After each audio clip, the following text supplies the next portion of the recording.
Good evening, everyone. Welcome to another episode of Film Snobbery Live. I am your host, Nick Baisley, and I am joined, as usual, by my co-host, director Jerry Cavallaro. Say hi to the good folks, Jerry. Hi, everyone.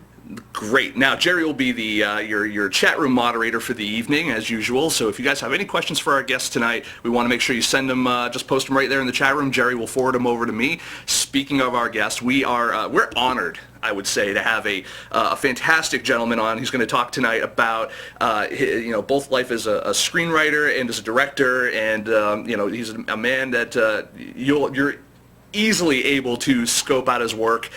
He's the writer of writer and director of such movies as Solitary Man and his upcoming The Game. He's also the writer of movies such as The Girlfriend Experience, Rounders, and Knockaround Guys. Also the director of Knockaround Guys. Ladies and gentlemen, I'm going to welcome him right now. No pretense about it. Let's get him on. Ladies and gentlemen, Brian Koppelman. Hey guys, how's it going? It's going fantastic, sir. I'm really happy that you're able to join us tonight, and really happy that you're able to kind of share your knowledge and your experience, because it's psyched to be here. Always happy to talk to people who are knowledgeable about film and curious and interested. I just want to say one thing off the top of the bat here, which is that Knockaround Guys and Solitary Man, I co-direct those movies with my filmmaking partner David Levine, so it's not just me.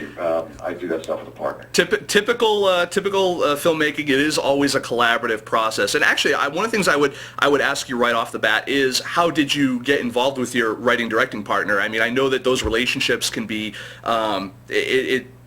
it's always great to have a partner in crime like that. Like Jerry is my partner in crime. How did you find yours? Yeah, well, it's a really great and lucky story. Jerry's been like my brother since we were 14 and 15 years old. Oh, wow. We met on a cross-country student bus trip, and we were both big Van Halen fans, and that was a real bonding thing for us. And we were the only guys on this trip who liked to read and were interested in movies, and we just became best friends and always sort of thought about doing something like this together. So we've been doing it professionally together for 15 years, and feel really lucky about that. And did you have, you've obviously had some great opportunities along the way to get your movies made, both from a screenwriting perspective and from a directing perspective. I know that the first question we're going to get from everyone, and it's probably best to get it out of the way first, right at the top, is, how the hell do you break in? I mean, I know that that's probably the most common question you get, but how do you go from, pitching scripts and trying to get out there and selling things? How do you get that from there to, say, having to directing a movie like Knockaround Guys, or writing for Steven Soderbergh and The Girlfriend Experience and stuff like that? Like, how do you get there? Well, yeah, I mean, The Girlfriend Experience came directly out of working on Ocean's 13 with Soderbergh, and all of it came from the screenplay that we wrote, for Rounders, which was a spec script that we wrote in the basement of the apartment I was living in at the time. There was a storage room downstairs, and my wife cleared out the storage room. It had a slop sink in it, room for just half a desk, basically, one chair. Dave sat in the chair most of the time in tights, and I sat against on the floor, and we wrote that script every morning before I went off to work. And I listened to this two good buddies of mine, John August and Craig Mazin, who are both super successful screenwriters, directors also. They have a new podcast they just started called Script Notes, and the episode that they just released is about how to get an agent, how to get a manager, and how to do this. And one of the things they said is people always think it's going to be the very first thing that they do, or even before they have a script, they start thinking about that. And the truth is, so much of it has to do with the work and making sure that the piece of material that you're going to go out there with actually demands, finding a representation. And then it's networking. It's getting out there and meeting people. And they said something really smart, which is to network horizontally. In other words, not try to find somebody above you, not try to find somebody on the next level, but really interacting with people who are struggling as you're struggling, and then whoever gets there first kind of helps other people. And you know, I think that goes along with something I've always kind of even, it's been kind of a truth in my life, which was a quote that my uncle told me, which was, you know, he walked into his boss's office one day and he said, "Hey boss, I want a promotion." And his boss looked at him and he said, "All right, Rick, I'll tell you what, you promote me and I'll promote you." And to me, that always has been you know, a sticking point to me, because it's, you know, the idea of even a lot of what we do here is that, you know, hopefully that if you know, spend some time promoting others that are struggling like you are, hopefully eventually that will give you the leg up you need, whether you want to call it riding coattails or paying your dues or whatever you want to call that. I mean, the idea is that people helping each other tends to work. So now I guess I guess one of the other things too is how many, I don't want to say like how many drafts do you typically go through or something like that, but I guess probably a better question would be, how much crap do you throw away before you get to a script like Rounders? You know what I mean? Like, how much stuff do you know, ends up in the trash, and how many, you know, I don't want to say how many revisions, because, I mean, I know it's different for everything, but how many, you know, I mean, is there a lot of other stuff that goes in the, you know, in the save file before, you know, you go, okay, this is the flick we're going to pitch? I mean, with Rounders, we researched it for about a year and outlined. For about a year, we were going to the underground poker clubs, taking notes sort of surreptitiously, thinking about it a lot. From when I mean, it's a real weird story. It's sort of like an outlier kind of story. I mean, we wrote the screenplay in 4 months and sold it 3 months later, and we were shooting 6 months after that. Wow. And we didn't know anybody in the movie. I mean, Dave had worked in the movie business for 2 years. We were living in New York. He was an assistant out there. He knew some other assistant who gave a script to a young manager, this 24-year-old kid who never sold anything, and he just was able to get it into some producer's hands, this woman, Tracy Falco, who worked for Ted Demme, the late Ted Demme, and they just responded to it and got it to Miramax, and it sold. Now, in that 4 months, we wrote the very first draft quickly, probably in 2.5 months we wrote the first draft. We put it aside for a week, we went back to it, we rewrote for a couple of weeks, and then, you know, that's pretty much the movie.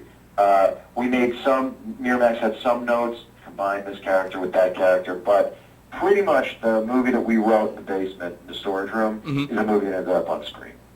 And, you know, that's another question I wanted to ask is, as a writer, you know, because you've kind of seen the promised land. You've gotten to be the writer-director type of thing, or co-writer, co-director. When you are writing for someone else and then they turn that script into a flick, and you see it on the screen, is there ever a point of contention of just like, that's not really the way I saw it in my head when I was writing it, or? That's a really excellent question. But we have been very lucky. From our first movie on, maybe because we had this expertise about the game of poker at a time when that was pretty specialized knowledge. Poker wasn't really popular. We were invited to be on set every day, so we were a part of that movie from the rehearsals all the way through finishing the film and the test screenings. And so we never felt like John Dahl, the director, was so inviting, and Matt and Edward were our age, basically, and so they constantly were with us, asking questions. We took them to all the poker clubs, Malkovich too, and so from that moment, being on set and being a part of it, we really were able to share it. Now, have there been a couple of things that we've worked on that didn't, you know, maybe our vision was slightly different? Sure, but, you know, working with Soderbergh, it's incredibly collaborative. And again, Ocean's 13, we were on set every day. We were part of, you know, in the editing room and at all the tests. We were intimately involved in that movie from the beginning to the end. So, you know, we weren't around on the set for Runaway Jury, but we feel like that movie was pretty close to what we had anticipated it would be. I haven't really had you know, basically anything that didn't work, I mean, we just blame ourselves. We don't really look to blame other people. No, and you know, I would assume it's less of a blame game, more of just like, hey, remember when we were writing that and we thought that, like, you probably had that vision in your head of like, it should probably be like this, and then it seems something else. But it's that can happen in any scenario where, you know, you could be rehearsing a scene for something you wrote and you're directing, and an actor, you have to remain so open like understand what your vision is and know what the scene's trying to accomplish, and then how the scene fits into the whole, and all that stuff, and you always keep that in your mind. But then you have to be free enough that if an actor comes up with something, not necessarily changing a line, but if the actor's reading of the line is different, but maybe it's better. You know, maybe the addition of those things actually becomes like multiplication. So for us, we're always looking for the happy accidents that make the thing somehow transcend, you know, whatever the limitations are of what we thought of. Well, and you know, you're obviously you were the co-writer, co-director of Solitary Man, and you have you know, you're working with people there like Michael Douglas, Susan Sarandon. By the way, I just want to throw a quick shout out. Solitary Man, everyone out there should go grab that. It's actually out on DVD now. So you guys, if you have an opportunity to see it, I guess kind of fitting into what you were saying about, you know, trusting the actor and being in the moment of the scene and stuff. When you work with people like that have such a breadth of experience, such as, you know, Michael Douglas, Susan Sarandon, are you more apt to take cues from them because of their experience?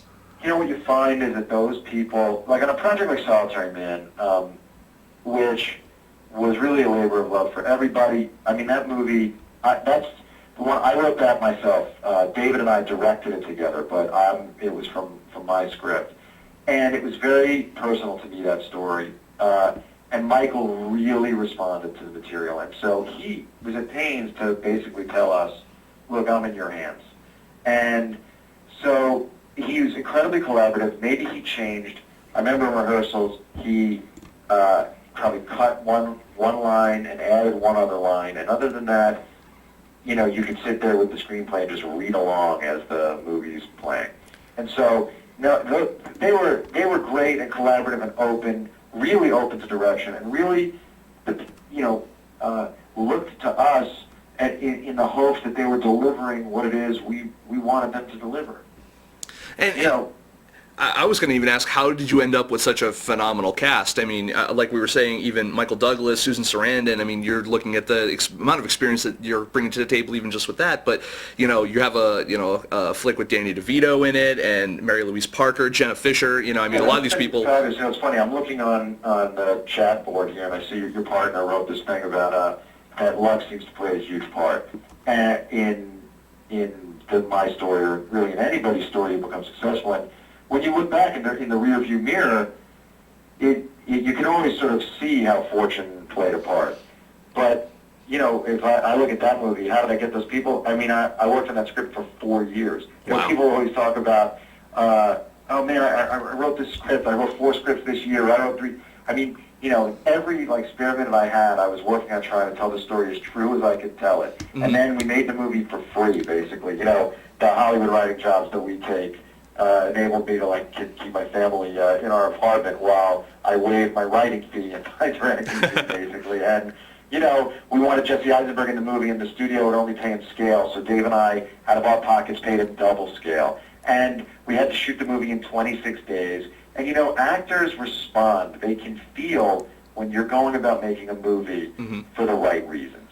And when you get Michael, first of all, when Michael said he'd do the movie, what happened was, finished the script, we gave it to Soderbergh, he loved it, he said that he would get it to Michael. He got it to Michael, Michael read it and responded, we met with him, he felt comfortable with us.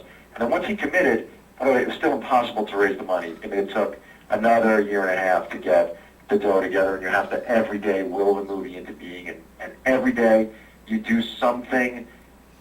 Every day you do something, and whether this is how do you sell your screenplay or how do you get your movie made, that you take some action every day towards that result. So, I mean, I remember I went on and I got myself a pair of sneakers on, because we couldn't get the movie made, and people were saying it was too dark and the ending was too open-ended, and if I would change the ending, it would have been, you know, we could have gotten it financed probably at twice the budget, but it wouldn't change the ending. And I remember I got these pair of shoes online.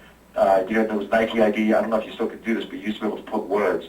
And I got these sneakers, and I just had them put the word Solitary Man all over these sneakers, like in a tiny font, like thousands of times on the sneakers. And I wore them every single day until I got the movie greenlit, just to remind me every day to try to do something to get the movie made. And when we got Michael and we started to get the money, Susan Sarandon, Danny DeVito, all these people were attracted to him in this role and the idea of getting to play these scenes with him. And even when we said, guys, it's 26 days, it's no trailers, it's down and dirty, they were all up for it.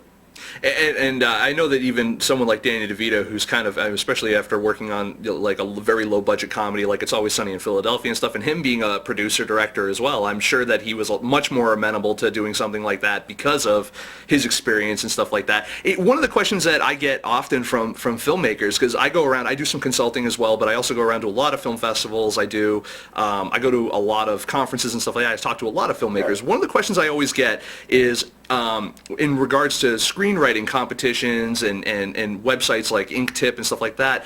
In your experience, is it worth the time, the money, the effort to submit your work to kind of these not outside, but like these kind of competitions and stuff like that, rather than working really hard on a script and then maybe just trying to get it in the hands of someone who can get something greenlit or whatever? I mean, I think those competitions don't. I think other than the nickel, I don't think there's a lot of value in them. Okay. Yeah. Because it's just hard to know where there is value in them. Right. Where there is value. And I look at sites where, and I use Inktip as an example only because it's the one that kind of comes off the top of my head, but those sites where you can post online your screenplay to have someone either... like an open source screenwriting thing where everyone can look and comment and... look and comment, and then also buy your screenplay to option. And usually, like for Inktip, it's more about the independent filmmaker doing that. Like, I am an independent screenwriter. It's trying to connect me with an independent filmmaker or a filmmaker in general to buy my script, or whether it's for nickels on the dollar or for for nothing, and to make it. The idea is that my stuff is getting made. Is it more important to just get your stuff made and out there, or is it more important to try to find the right project to become attached to?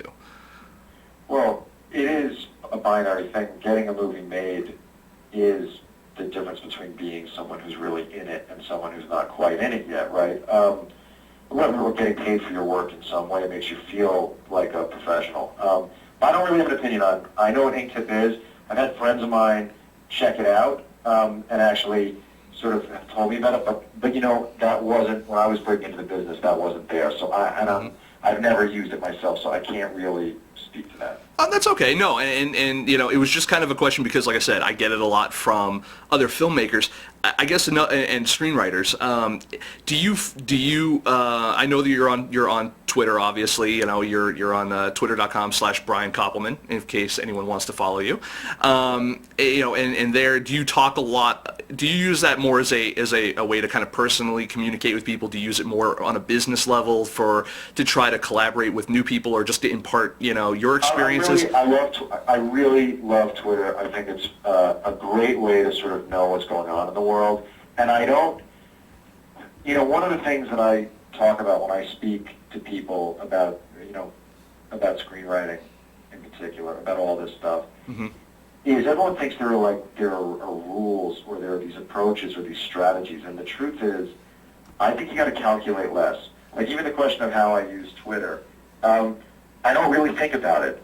If I want to say something about like a career thing, I say it. If I want to say, hey, I'm going to be on this FilmSnobbery thing tonight, I say it. If I just want to say something funny because something occurs to me, I'll say it. It's all very fluid for me. It's a form of expression and then communication. I love Twitter because I like the speed with which I can sort of, surf it and find out what's happening in the world and what people are thinking. And I like the way connections happen in unanticipated ways. My whole career has really been about being open to what the next thing is going to be that inspires me and causes me to be passionate about something. And I really think by being open in that way, you give yourself the best chance to create something great. And that's spoken like a true kind of artist person. No, and I totally love that. I think that leaving yourself open for being able to interact with people, you never know what the next thing is going to be. And so if you leave yourself open and you don't kind of pigeonhole yourself and I only use this for business, I only use this for personal reasons or whatever, it gives you the opportunity to connect on a much more real basis with people, and that can bring things over to you. No, I like that. And now I want to get back onto Solitary Man for a second, because your experiences as both a writer and a director on that. My question, I guess, is, having directed movies, does that ever, in a backwards kind of way, inform the way you write now? As you know, do you write with the eye of a director? Absolutely. Just actually getting a movie made and being around it, and then understanding what happens in the editing room, completely affects the way that you write, because you start to understand what's going to go away, what's going to be cut, what's superfluous, and you look for that. And then sometimes you have to train yourself back in a way to let yourself write long again and let yourself in the first draft and actually kind of like forget about it and let yourself write scenes that are 5 or 6 pages, as long as you know that the draft itself, the scene's only going to be 2.5 pages. But yes, you're totally, you know, oh, that speech is going to be a look. We're going to keep one line from that speech, baby, and the rest of it's just going to be a glance. Or, you know, this thing that we repeated 3 times is going to work. Or, yeah, I love that line, but the truth is it's going to be redundant. Let's just get rid of it now, so that we're not sitting in any room trying to figure out how to cut around it. So, yeah, totally, it completely affects the sort of official first draft that you produce. And I guess the next thing on that would be, when you're when you're writing, do you write with characters in mind, people and actors, actresses in mind? Like, you know, when you were making Solitary Man, did you say, okay, so I want Michael Douglas for this movie, or I want Susan Sarandon or whoever else for this movie? So do you write to their strengths of those characters or those people? I not intentionally, but writing that movie, there's no question that somewhere around the midpoint of the movie, it just became Michael in my head. I just started hearing his voice. Okay. But I didn't know him or anything. But that, because for me, he sort of is the screen icon of American business success. And this guy who, you know, had great business success. So, yeah, I mean, when you're writing Ocean 13, you're completely thinking of those guys the whole way. But generally, because you know exactly what it is you're trying to do. But generally, no, you try to, the best you can, to make a character that's 3-dimensional and that will attract an actor. And you know, that actually asks another question on there. When you write something like Ocean's 13, it's got a couple of prequels before it, a couple of flicks before it. It has an established characters, established kind of relationships and stuff like that. Do you find that your writing becomes more stunted because you have to kind of somewhat conform to those relationships and those existing characters? I mean, you know, it can, like, you know, when you're doing script doctoring stuff, when you're called in to sort of work on a movie for 4 weeks that's going to shoot, and is already cast and they already have the locations. I mean, sometimes, yeah, those things are restrictive.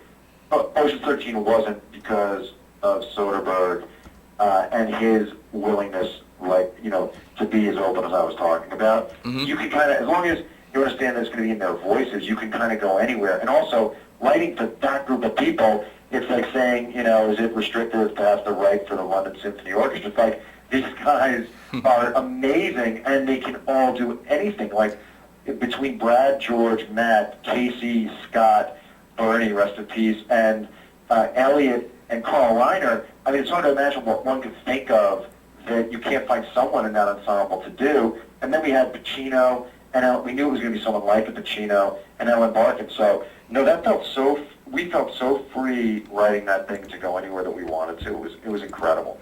So it's kind of just like getting to play a little bit. Yes. Nice. Yes. Do you as far as the lifestyle of a screenwriter, does it? I mean, now that you're very established as both a screenwriter and a director, do you still find it difficult to go like, wow, you know, this last screenplay, this could be, you know, I'm submitting this now. If it gets greenlit, great. If not, we got to come up with something else, even though I spent the last year on this. You know, does it ever get a little harrowing in terms of the lifestyle of trying to sell something all the time?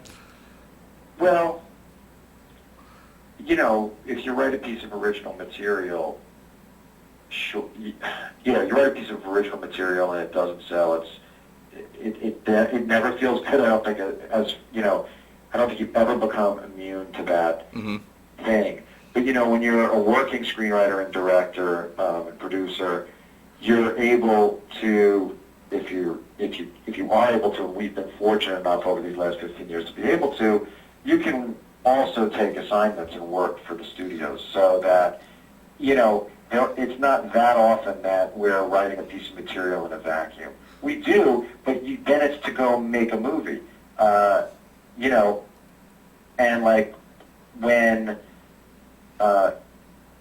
this thing, The Game, that we're going to direct for MGM, that was a book they had, and we went to them and we said, we have an idea for how to make this, let us rewrite what you have and then be the we'll direct the movie.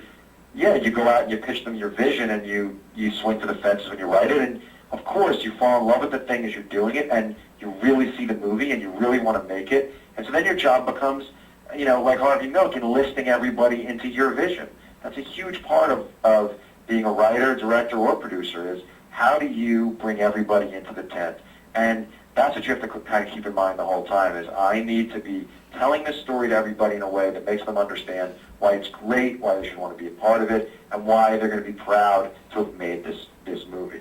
And I definitely want to talk a little bit more about The Game in a second, because for those out there that aren't familiar with it, we do have a question from the audience, though. First Glance Film actually asks, what do you think about Hollywood currently greenlighting a lot of the reboots and sequels that are out there? And does that affect your job as a writer? I mean, obviously, it seems like a lot of people are still needed to write the reboot or write the or write the sequel and stuff. I don't know how much it involves. It actually affects your job. Hollywood has always been looking for underlying properties that have some kind of value. They've always looked to books. They've always, Godfather was based on a bestseller. I prefer when there's an original voice that comes to the fore. I like Paul Thomas Anderson's movies and Wes Anderson's movies and Spike Lee's movies and Clinton's movies and really original voices and Nicole Hollow Center's movies. And but I loved Planet of the Apes, which took me completely by surprise. I had no idea I would like the movie, and I loved it. So I just want good movies. For me, I just want to go to the movies and be transported somewhere. I think my favorite 2 movies of the year, my favorite 3 movies of the year so far are Tree of Life, Woody Allen's movie, and Planet of the Apes. So I'm pretty, my taste is pretty versatile that way. Nice. Do you you're based out in New York at the moment. I assume you kind of go from New York to LA on a somewhat regular basis. But being in New York, do you go to the film festivals and interact with a lot of filmmakers in that area? Because I know I'm in New York probably at least once a month just to go to, whether it's a film festival or whether it's to visit friends out there that are filmmakers. I go to stuff. I'm going to be at the New York Film Festival for a couple of events. I know I think I'm speaking at something and doing a mentoring program where I'm mentoring someone. And I love to participate. I go to Tribeca every year. I've had films at Tribeca and absolutely try to be involved. I've been at the IFC thing downtown last year. I think their screenwriting conference. I went and spoke. Yeah, I'm involved. I'm very much part of the New York film community. Awesome. And do you interact a lot with? Obviously, you probably get a lot that follow you on Twitter and stuff like that. Do you interact with or get I don't want to say hounded a lot, but do you get a lot of questions from independent filmmakers or screenwriters on how they can kind of up their game or anything like that? Do you participate in like some of the online conversations like Script Chat or anything like that? I don't really do that stuff. The central question seems to be how do you get an agent or manager and how do you break in? And you answer that wherever you can. I think the website Done Deal Pro is pretty good for that kind of thing. And I've done Q&As there and have answered questions there. And I guess I stop by there once or twice a month and see what questions show up and try to, help whenever I can in that way. And I went down and spoke at the National Screenwriters Conference this year. A bunch of my friends did it, and I thought it would be fun to do and had a really good time doing that. Happy to do it when I can, but between family and making movies, my time is your time's at a premium. I completely understand. I really do. Now let's just real quick. I want to get back to The Game because I know we're running out of time a little bit. I want to talk about what for those who don't know what The Game is. Do you want to explain to them just real quick about what it is and kind of maybe where you are? It's a great book by journalist Neil Strauss, and it tracks his journey from a guy who was a successful guy in New York, right, for Rolling Stone, but he couldn't really figure out how to talk to women. and he got an assignment to cover this guy Mystery, who had supposedly created a social algorithm for guys to crack girl codes. That's the guy who had the TV show that... Mystery had the TV show, and Neil went out, but this is before the Mystery got his show after Neil wrote his book, and Neil went out and wrote this #1 bestseller, but what happened was Neil ended up not only learning from Mystery, but kind of usurping him, and Neil became like the king of the pickup artist, and then really kind of lost himself for a while. And this movie tracks that journey, and it's a great story. It's funny, but it's also really emotional, and David and I can't wait to make it. We're casting now. I can't wait to talk about who cast is going to be. We're in the process of putting that together right now. Awesome. No, I'm happy to hear that you're in your active pre-production, getting stuff done, and I want to again put a plug out there for Solitary Man. Everyone should go out and grab that on DVD, or is it also on video on demand or on Netflix or anything like that? Yeah, I think it's all over the yes, it's on Netflix Instant Watch, DVD, and video on demand. Awesome. So everyone can check that out. Brian, I want to definitely say I was so excited to have you on the show because I really enjoyed The Girlfriend Experience, and Rounders is one of my favorite movies of all time. I frequent the World Poker room at Foxwoods a lot. I play a lot of Hold'em down there. And Are you winning? Are you a winning player? I play very small stakes, but I generally walk away. The last time I came in with $100, I lost 30. Usually I come up about $200 to $300, but I'm usually grinding out for about six to 8 hours for that. Hey man, it's better than walking out of there down $200. Oh no, totally. Believe me, especially these days where this is all I do, so the money's at a premium. But I know you're an avid, you're a poker player as well, and you've gotten a lot of compliments on that. I actually read a compliment from you on your IMDb page about it, and I would love to sit at a table with you sometime and just play around. All right, if you mind for that, I don't really. I take it so seriously that I can't really play. I don't play that much anymore. I get too crazy if I play. I'd love to hear that. Because it's one of my favorite things to do too, is watching. If I play for 3 days, I'm playing for 30 days straight. So I don't really play that much anymore. Awesome. Well, it's good that you take everything you do so seriously, I guess. You have that, it sounds like you have almost that addictive personality on the stuff you really get into, and I'm the same way. So I want to again, Brian, I want to thank you for coming on the show, man. I want to again plug Solitary Man, and if you guys haven't seen everything else that Brian's done, The Girlfriend Experience, Rounders, Knockaround Guys, keep an eye out for the game coming out next. That's in pre-production now, so you'll start hearing a lot more about that. Feel free to find me on Twitter at Brian Koppelman. Yep, twitter.com/Brian Koppelman. We already got it. Jerry, be well, guys. Thanks, man. You have a great night, and we'll talk to you again soon, I hope. Take care. Take care. Bye. Ladies and gentlemen, that was screenwriter, director Brian Koppelman, and we're really happy that he could come on the show. I'm a big fan of his work.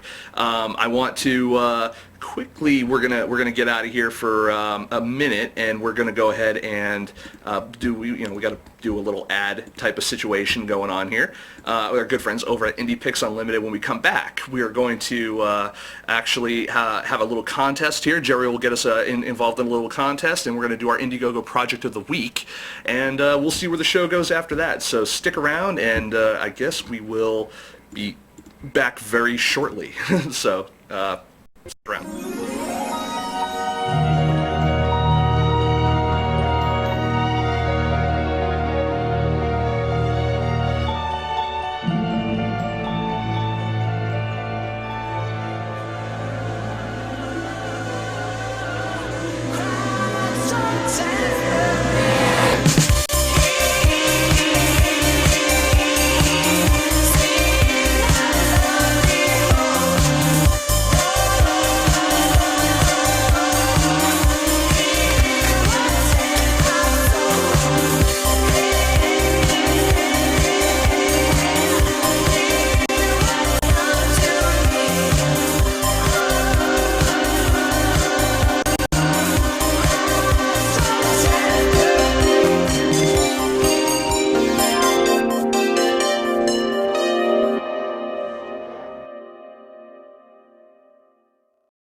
And we're back, and I want to welcome onto the show our co-host, Jerry Cavallaro, who is going to go ahead and throw out a little contest for you guys tonight to win a free Movie Maker magazine subscription courtesy of our friends over at First Glance Film Festivals, specifically our good friends First Glance Philly. So, and don't forget their Hollywood call for entries is open now as well. So Jerry, take it away and tell them how to win.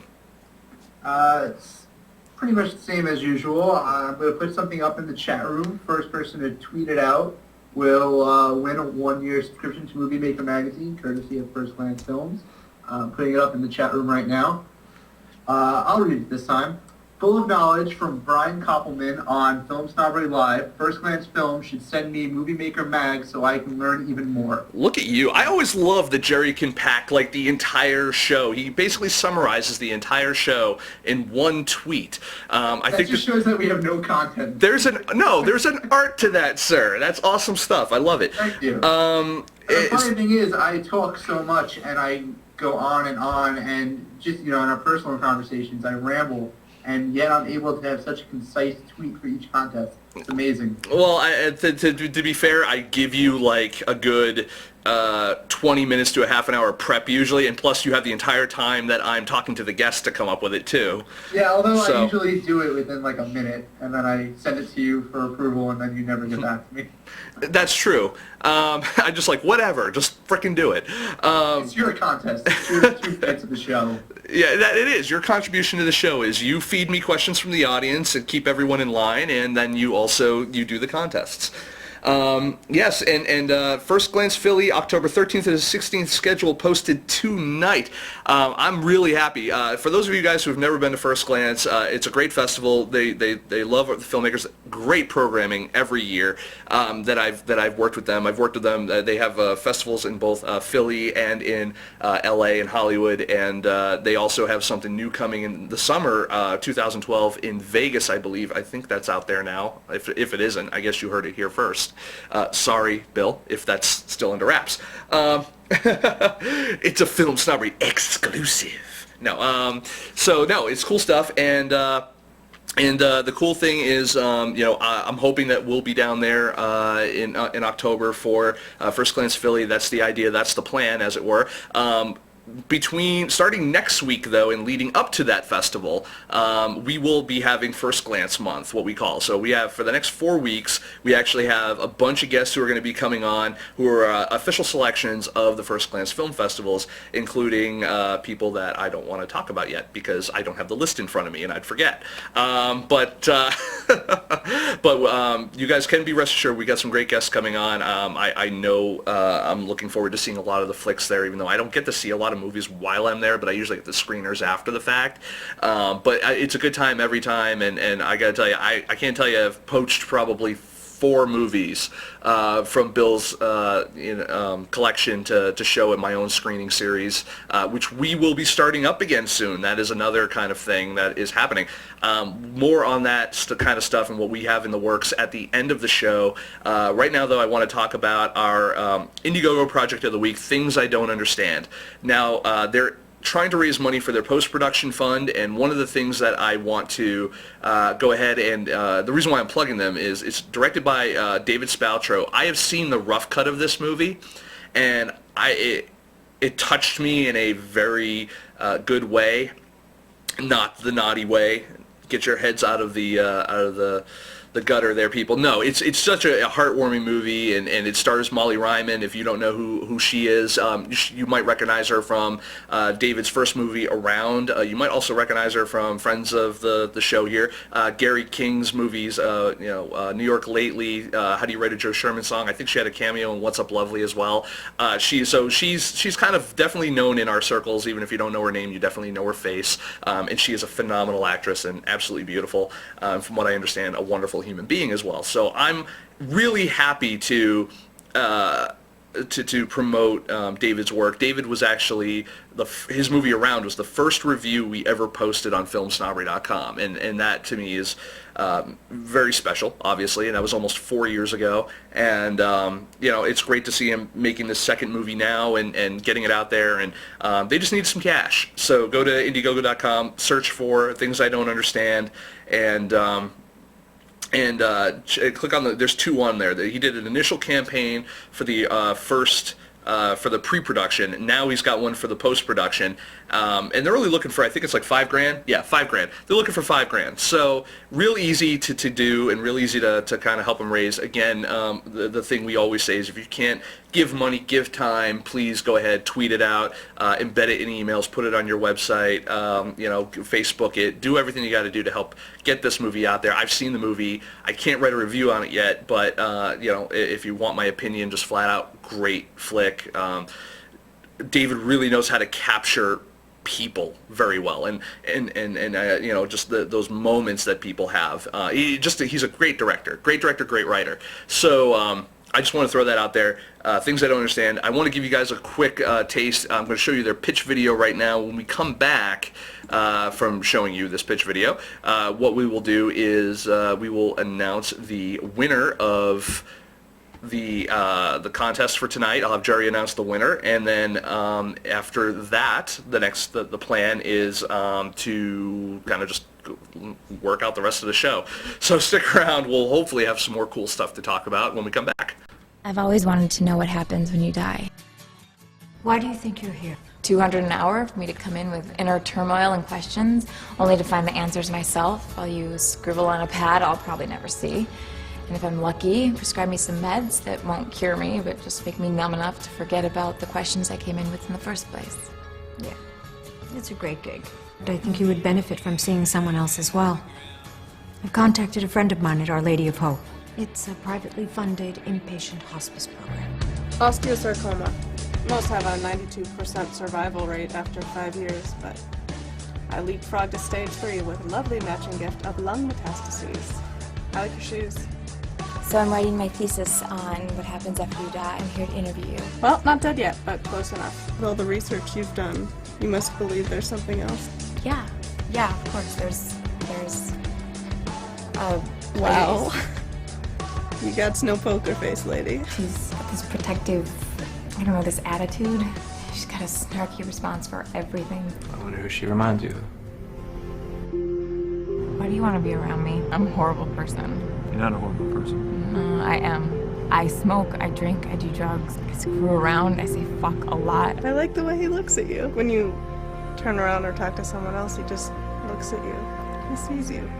People have the misconception that death is a moment, when it's a series of events. I don't want to go. We are all broken, wander alone through our lives, search for missing pieces to become whole again. I know why families were created with all of their imperfections. They humanize you. They are made to make you forget yourself occasionally, so that the beautiful balance of life is not destroyed. Is that true? No. Sounds good though, right?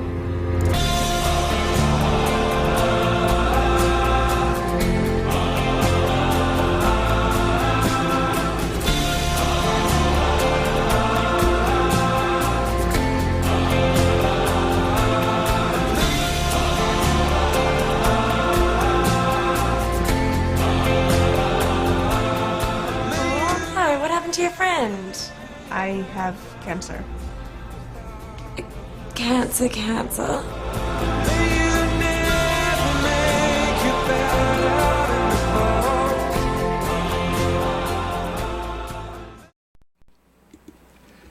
There you go. We're back. It's a great movie. There's things and there was stuff and shenanigans happened. It's awesome.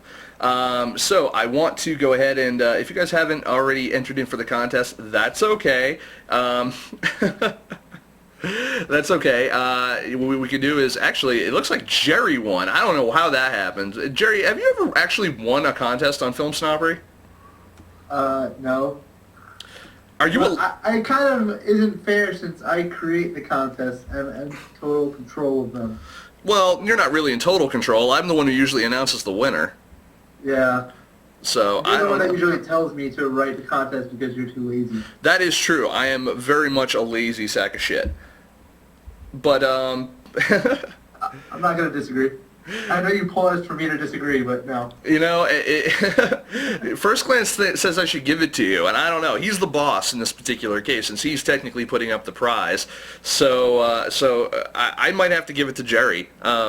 That just is what it is. So next time you guys got to be a little faster on the dial. Now here's the deal though with these contests. We have our winner from last week. We have our winner this week. The thing of it is though is that between now and well, between last week and when the contests and these first glance shows end, if you've won a contest and you're here in the chat room and you continue to watch, you have the opportunity to win a bigger prize, and that bigger prize is actually the only way you can win it is by attending each show. So if you're not at every show, the reason why you should be at every show is because we're going to be doing the prize is contingent on a trivia question from something that happened on one of the other shows. So if you haven't watched every show, then you're not going to know the answer to the trivia question, and if you don't know the answer to the trivia question, you're not going to win the prize. The prize is cool, and we're not going to tell you what it is yet, but the prize is cool and it's awesome, and yeah, although it looks like First Glance is telling people what it is. So, yeah. Anyways. And I'm eligible? You're eligible, Jerry, to win software that is... I don't know if I'm going to watch every show, though. So. I don't know why you do in the first place. But I really don't. I do want to throw a quick birthday shout-out to an animate object, a person, a girl, as a matter of fact. Her name is Lisa Petroff. I met her at the Sidewalk Film Festival. I want to just say happy birthday to her. I want to... thank her for being, again, my short round to my Indiana Jones around Sidewalk Film Festival in Birmingham, Alabama. I had a wonderful time there. So yes, so cool things, cool developments going on in the film snobbery world. If you guys haven't been checking out my articles that have been posted over at masteringfilm.com, please do like them, share them, leave a comment, do what you got to do. We're really trying to get those out there. I'm in the business section, film business section.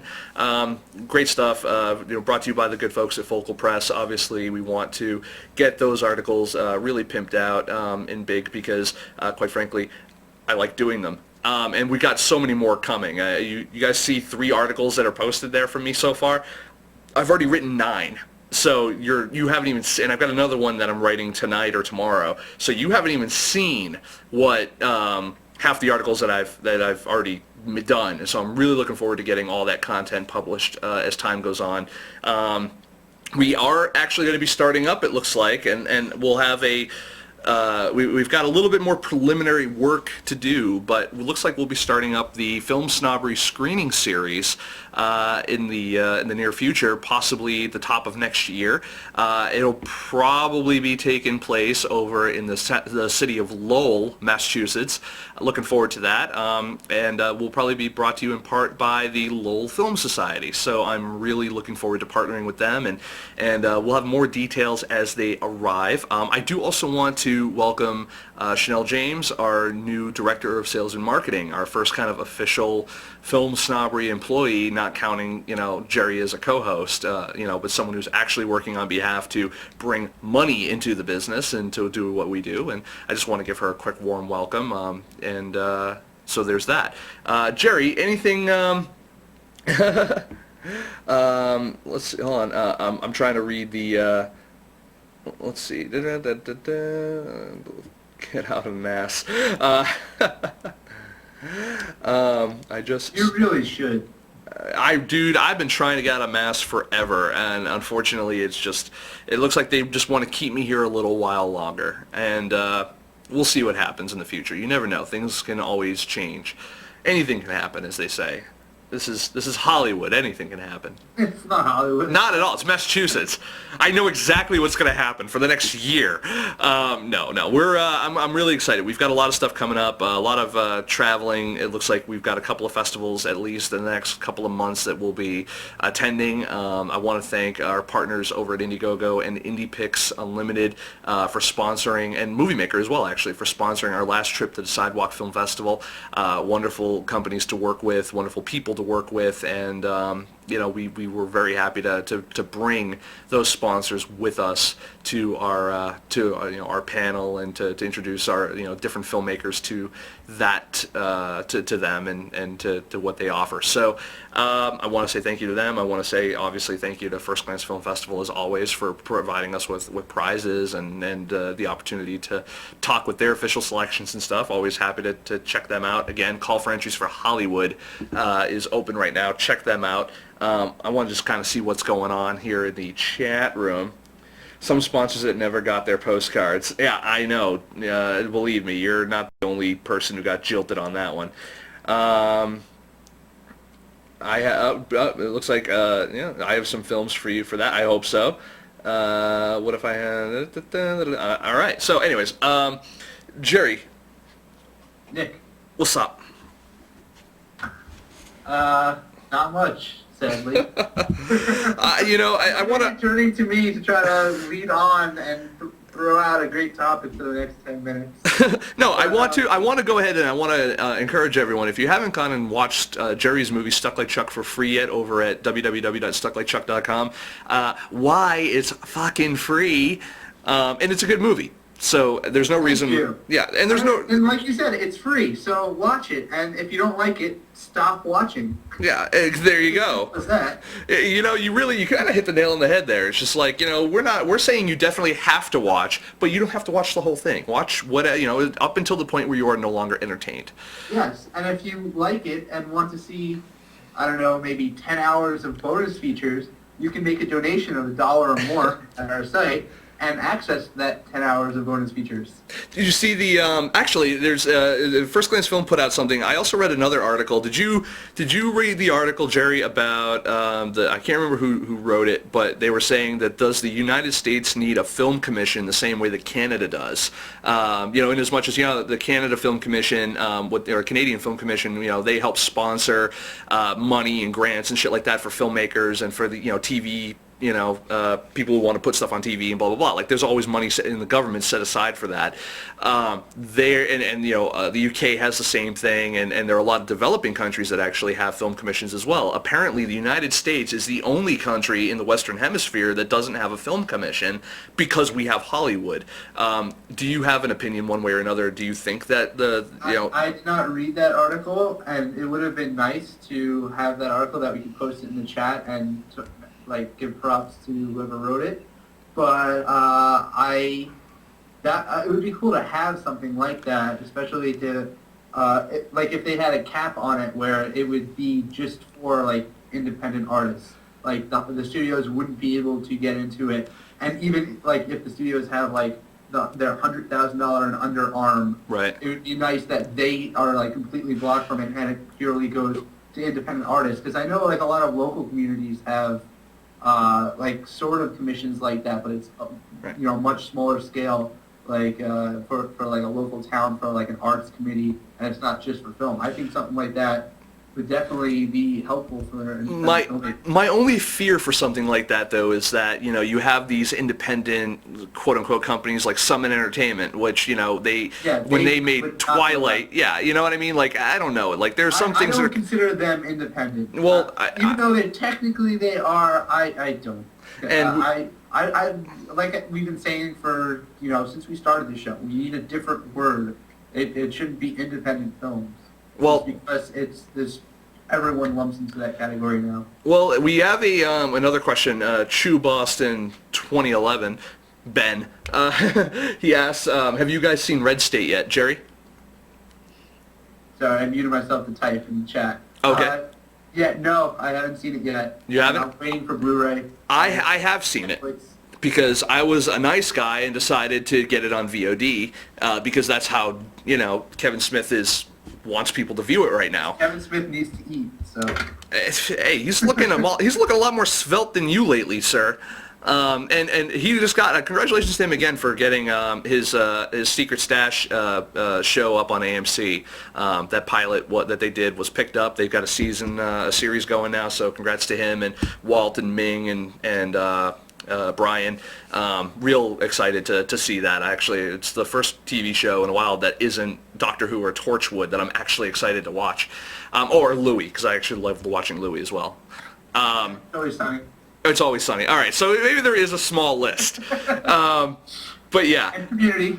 I don't watch Community like you do, though. I watch it. You should. I actually, that's one of the only shows I actually went out and bought the DVD for season 1. But mainly because it was on sale for $11, and I was like, the entire first season for $11. Speaking of Jews, I just bought it's amazing. You have to watch it.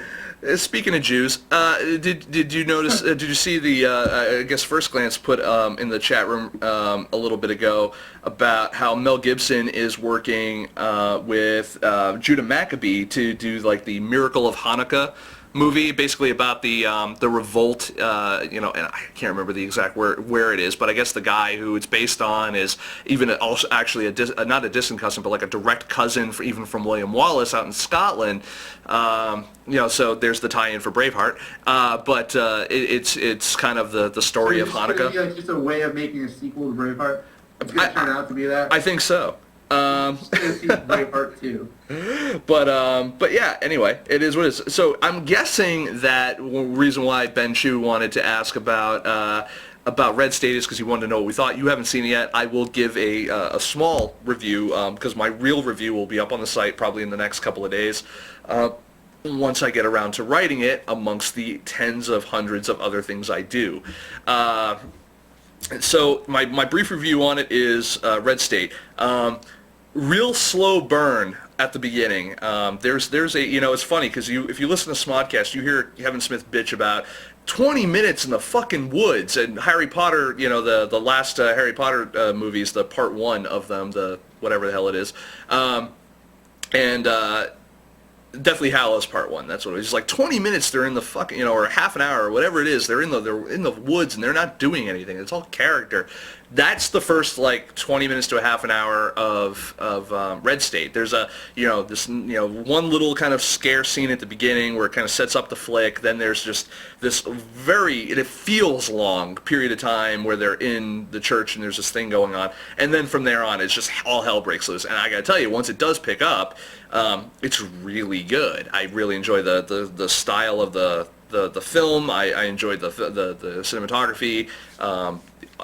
Dialogue was right. It was very Smith, and a lot of unexpected kind of twists and turns too. I enjoyed it, and then the ending was really it was more satisfying than I thought it was going to be because I didn't see where it was going, and I liked that. I didn't see the ending coming, and even though it wasn't the ending I think a lot of people expected to see, I didn't hate it, and that to me is good. So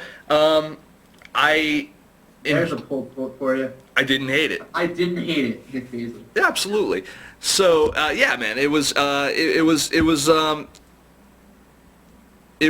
made for $4 million, and it looks every bit the budget, but that's not a detriment to that film. I think that he did exactly what he set out to do, and I think that it's definitely a movie that will recoup its full budget and then some. I think it's just posted better than Cop Out. Dude, I hope so. Dude, Jersey Girl was better than Cop Out.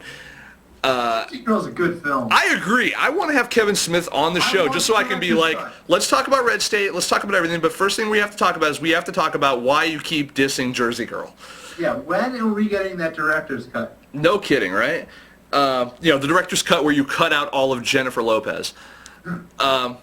And replace her with... Why it's not released is the director's cut has so much more of her in it.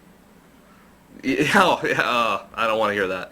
Well, supposedly there's this major scene where he's dancing, at the end, he's dancing with his daughter, and then in his mind it flashes to him dancing with Jennifer Lopez, or something like that. And like I remember reading that there was a scene somewhere where he like fantasizes about her, and he wanted to keep that in, and he kept it in for as long as he could, but then finally they made him take it out. It's funny. I hear that was exactly what George Lucas did with Return of the Jedi. Is there's this dance sequence between Vader and the Emperor at the end, and it was originally cut out, but he decided to put it back in. That's going to be in the new Blu-ray release, though. Exactly. Put it out back in. I got He's putting Jar Jar Binks in all of the films. See? Oh, Jesus, don't even get me started. One of the best parts of when I was playing, it was Star Wars The Force Unleashed, the first one. There's this one scene where you run into a room and you kill everything, and it's like a trophy room, so there's like heads on the wall and stuff like that and things. The one thing you see in that particular room, though, is it's Jar Jar Binks in carbonite. And you can blow him up or cut him in half or do different things to him. And to me, that is like the best part of that game. Not that the game isn't cool on its own merits, but I think that was a real kind of cool touch to be able to literally eviscerate a frozen Jar Jar Binks. But anyway, so that really takes us to the end of the show. I want to thank everyone who did kind of come on the show tonight. I want to thank our guest, Brian Koppelman. If you guys want to see the archive of this episode, it should be up in the next couple of days, pending nothing weird happening with the audio, video, stuff like that. It has happened in the past. Hopefully we won't have these issues. But I want to thank also, we should throw a quick shout out to Casey Ryan and the Cutting Room Floor for having myself and Jerry on the show this past Sunday. We had a great time. If you guys haven't checked out Casey, does a couple of shows a week. He's a really cool dude, and I really enjoyed being on his show. We've had him on this show. I've been looking for a proper way to actually release that episode since it was an all-audio episode, so I might end up cutting it and putting it in the interview section in FilmSnobbery.com. That being said, if you want to see all the cool stuff that we've got going on, keep your eyes tuned to FilmSnobbery.com. We have some more things in development that'll be happening there soon. I'm actually tooling around right now with a new design because I can never let that site alone.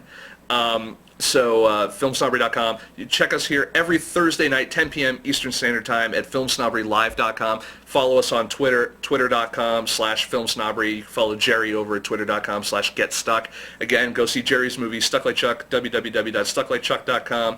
And you can see our new episodes. We're starting to actually post all of our archives over to YouTube now, but you can also catch us over on YouTube, Blip TV, Roku boxes, TiVo. We're on Vimeo. We're all over the friggin' place. We're all over the place. And of course, it's hard to see, but if you do click down towards the bottom of the screen here, and you go to where it says Show Archives, it's like one of the bottom left-hand corner. Go to the Show Archives. You can actually see our archives there as well. So. So yeah, I want to thank everyone who's been on the show tonight. Chew Boston 2011. I want to thank First Glance Film, Social Mapper. I think we saw a few other people there earlier as well. For the people who are having issues getting in, keep me updated on that because that may be an issue in the future. So we'll try to make sure that doesn't happen. That's it. Good night, everybody. They're just not cool enough. Well, there's that too. Good night, everybody.